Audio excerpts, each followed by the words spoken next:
ഓം നമോ ഭഗവതേ വാസുദേവായ. ഓം നമോ ഭഗവതേ വാതനാഥായ. ഓം നമോ ഭഗവതേ നാരായണായ.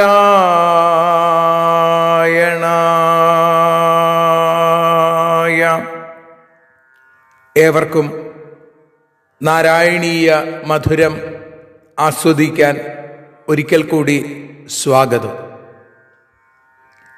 മൂകം കരോതി വാചാലം പങ്കും ലംഘയതേ ഗിരിം യൽകൃപാതമഹം വന്ദേ പരമാനന്ദമാധവം. അഖിലാനപരാധാന്മേ ക്ഷമസ്വ കരുണാനിധേ പ്രസീദ മൽഗുരോ നാഥ ജനകായ നമോ നമഃ. അഖിലാനപരാധാന്മേ ക്ഷമസ്വ കരുണാംബുധേ പ്രസീദ മൽപ്രിയേ നാഥേ മാതൃരൂപേ നമോസ്തുതേ. സദാശിവസമാരംഭാം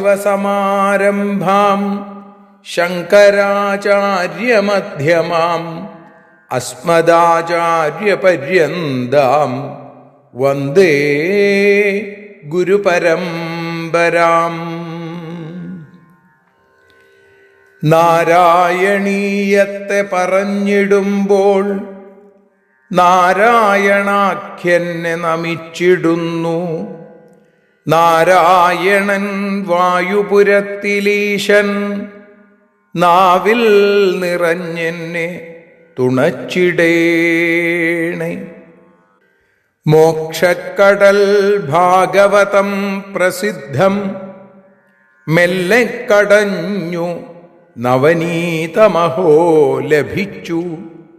മന്നിൽ നരന്നു ഹരിഭക്തി ലഭിക്കുവാനായി മേൽപുത്തുരേക്ക് സദയം ശുഭ സ്തോത്രകാവ്യം.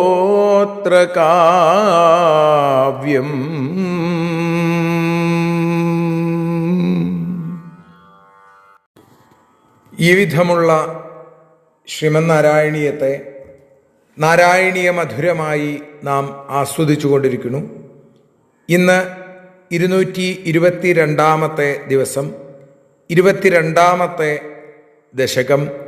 അതിൽ 1 ശ്ലോകത്തെ നാം നാരായണീയ മധുരമായി വിചിന്തനം ചെയ്യുന്നു. നാമത്തിൻ്റെ മാഹാത്മ്യം ലോകത്തിൻ്റെ മുമ്പിൽ പറഞ്ഞു തരുന്ന അജാമിള മോക്ഷം എന്നുള്ള ഭാഗം ശ്രീമദ് ഭാഗവതം ഷഷ്ഠസ്കന്ധത്തിൽ പാടുന്ന ആ ഭാഗത്തെയാണ് ഇവിടെ സമർപ്പിക്കുന്നത്. ഷഷ്ഠസ്കന്ധം ആദ്യത്തെ 3 അധ്യായങ്ങളിലൂടെ പറയുന്നത് ഈ 22 ദശകത്തിൽ 11 ശ്ലോകങ്ങളിലൂടെ പറഞ്ഞു വയ്ക്കുന്നു. ആ ആദ്യത്തെ ശ്ലോകം, അതിനുശേഷം അതിൻ്റെ അർത്ഥം, തുടർന്ന് അതിൻ്റെ ആ ശ്ലോകം ഒരിക്കൽ കൂടി ചൊല്ലി ഭാഷാഗാനം പാടി നമുക്ക് സമർപ്പിക്കാം. അജാമിളോ നാമ മഹീസുരപുരാ ചരൺ വിഭോ ധർമ്മപഥാൻ ഗൃഹാശ്രമീ ഗുരോർഗിരാ കാനനമേത്യ ദൃഷ്ടവാൻ സുധൃഷ്ടശീലാം കുലടാം മദാകുലാം. ഹേ വിഭോ പുരാ ഗൃഹാശ്രമീ ധർമ്മപഥാൻ ചരൻ അജാമിളഃ നാമ മഹീസുരാം ഗുരോ ഗിരാകാനനം ഏത്യ സുധൃഷ്ടശീലാം മദാകുലാം കുലടാം ദൃഷ്ടവാൻ. ഹേ വിഭോ, ഗുരുവായൂരപ്പ, സർവവ്യാപിയായിരിക്കുന്ന ഭഗവാനെ, പുരാ ഗൃഹാശ്രമി, പണ്ട് ഗൃഹസ്ഥനും അതേപോലെ തന്നെ ധർമ്മപഥാൻ ചരൻ, ധർമ്മപഥത്തിൽ ആ ധാർമ്മികനും ധർമാത്മാവുമായിരുന്ന അജാമിളൻ എന്ന അജാമിള നാമ മഹീസുര, മഹീസുരൻ ബ്രാഹ്മണൻ. ഗുരോഗിരാകാനനം ഏത്യ, അച്ഛൻ്റെ വാക്ക് കേട്ട്, ഗുരുശബ്ദം നമ്മൾ സാധാരണ ഉപയോഗിക്കുന്ന ഗുരു ശബ്ദമുണ്ട്, അതേപോലെ തന്നെ അച്ഛൻ എന്നുള്ള അർത്ഥത്തിലും ഇവിടെ ഉപയോഗിക്കുകയാണ്. അച്ഛൻ്റെ വാക്ക് കേട്ടിട്ട് വനത്തിലേക്ക് പോയി. വനത്തിലെന്തിനാ പോണത്? ദർഭ, ചമത തുടങ്ങിയ ഹോമദ്രവ്യങ്ങളൊക്കെ സംഭരിക്കാൻ വേണ്ടിയിട്ട് അച്ഛൻ പറഞ്ഞതനുസരിച്ച് കാട്ടിലേക്ക് പോയി. അവിടെ വെച്ച് സുധൃഷ്ടശീലാം മദാകുലാം കുലടാം ദൃഷ്ടവാൻ, അവിടെ വെച്ച് മതം കൊണ്ട് മതിമറന്നവളും മദ്യപിച്ചു ബോധം നഷ്ടപ്പെട്ട, അതേപോലെ തന്നെ സുധൃഷ്ടശീലാം, എന്തിനും ഒരു കൂസലും ഇല്ലാത്ത കുലടയായ ഒരു സ്ത്രീയെ വനത്തിൽ വെച്ച് അജാമിളൻ കണ്ടു. അജയാ മിളനം യസ്യ അജാമിളഹ. എന്താണ് അജയ എന്ന് പറഞ്ഞാൽ അവിദ്യയാ, അവിദ്യയുമായി ചേർന്നത്. അജാമിം പുംശ്ചലിം ലാതി, അജ്ഞാനഗ്രസ്തൻ അല്ലെങ്കിൽ ദാസീദാസൻ എന്ന് മറ്റൊരർത്ഥം. അപ്പൊ ബ്രാഹ്മണന്റെ യഥാർത്ഥമായിട്ടുള്ള പേര് മറ്റെന്തെങ്കിലും ആവാം അല്ലേ? പക്ഷേ ഇയാളിൽ തൻ്റെ ഭാവി നന്നാകാനുള്ള ഗുണങ്ങൾ അയാളിലുണ്ട് എന്നുള്ളത് ധർമ്മപഥത്തിൽ സഞ്ചരിച്ചിരുന്ന ആളാണ് അജാമിളൻ എന്ന ആ വാക്കിലൂടെ പട്ടേരിപ്പാട് സമർത്ഥിക്കുന്നു. ആ ശ്ലോകം ഒരിക്കൽ കൂടി നമുക്ക് ചൊല്ലാം. അത് കഴിഞ്ഞ് അതിൻ്റെ ഭാഷാഗാനത്തെ പാടി നമുക്ക് സമർപ്പിക്കുകയും ചെയ്യാം.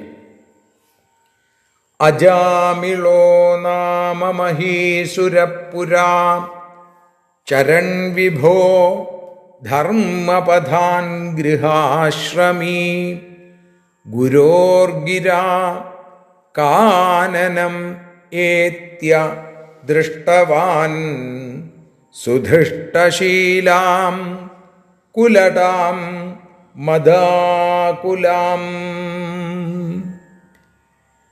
നാരായണ നാരായണ നാരായണ നാരായണ നാരായണ നാരായണ ശ്രീനാരായണ.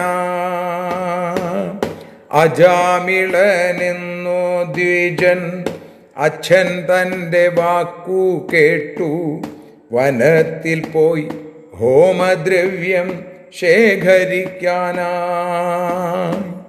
മതം കൊണ്ടു മതി കെട്ട മാദകസ്വരൂപിയായ മഹിളയെ കാനനത്തിൽ കണ്ടെത്തിയല്ലോ. നാരായണ നാരായണ നാരായണ നാരായണ നാരായണ നാരായണ രാധാ ഗോവിന്ദ. നാരായണ നാരായണ ഗുരുവാദേശ. നാരായണ നാരായണ വായുപുരേശ. കായേന വാചാ മനസേന്ദ്രിയൈർവാ ബുദ്ധ്യാത്മനാ വാ പ്രകൃതേ സ്വഭാവാൽ കരോമി യദ്യൽ സകലം പരസ്മൈ നാരായണായേതി സമർപ്പയാമി. സ്വസ്ത്യസ്തു തേ കുശലമസ്തു ചിരായുരസ്തു ഗോത്രാഭിവൃദ്ധി ധനധാന്യസമൃദ്ധിരസ്തു ഐശ്വര്യമസ്തു ബലമസ്തു രിപുക്ഷയോസ്തു വംശേ സദൈവ ഭവതാം ഹരിഭക്തിരസ്തു. സർവത്ര നാരായണ നാമ സങ്കീർത്തനം നാരായണ നാരായണ നാരായണ.